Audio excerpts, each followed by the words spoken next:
Just Hockey Show. I'm the Trev. Sweet.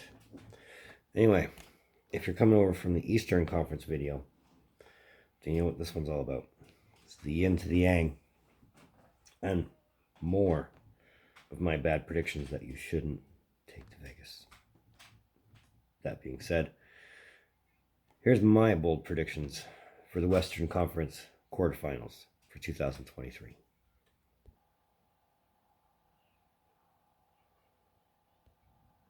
So there's your bracket for this year's conference quarterfinals. We get one repeat matchup in there. Well, two if you count Vegas-Winnipeg, but that was back in 18. But all in all, this could be where some of the best hockey is played. But I'm going to give you my predictions, complete with game number, even though they don't mean anything to me. And let me know what you think. If you think I'm out to lunch on some of these, or give me your own predictions. Let's start a debate if we have to. But let's go with my picks.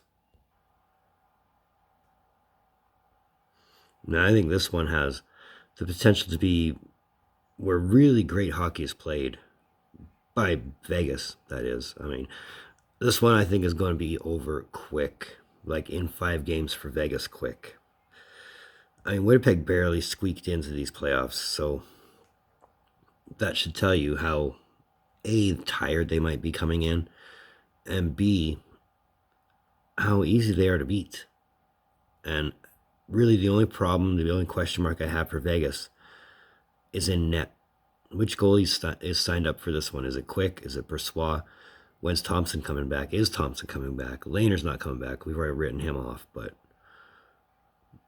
if that becomes a problem later down the line, they could have a bad time. Just saying. But Golden Knights in 5. So here's another one of those repeat series. And this one, I think it's going 6 either way. And I mean, if you want to talk about the Oilers and their guns, 300-point guys could have easily been 4 if Evander Kane wasn't hurt half the season. And while the Kings have the talent to get themselves done, to get themselves over the hump of the Oilers, I mean, they have Byfield. They still have Doughty. They still have Kopitar. If Phoenix Copley is the real deal in net, he could take them places. But really, the biggest question mark for the Kings that I have is how on earth do they possibly plan on stopping Connor McDavid? Considering he can score at random, at will. Like I said in the Art Ross video, he was held off the score sheet 7 times in the regular season. And I know regular season stats don't mean anything in the playoffs, but that's something you should take in mind if he hasn't scored in only 7 games. How do you plan on stopping him? Like, this guy gets points at will. Oilers in 6. As much as it pains me to say that, Oilers in 6. So the answer to the trivia question on who the first opponent the Seattle Kraken had in the playoffs is the Colorado Avalanche. And while I'm stoked that Seattle not only had a 100-point season but made their way into the playoffs, I'm also in a household where the wife's an Avalanche fan. So at least for the first 4 games, we're a house divided. But meh, it is what it is, right?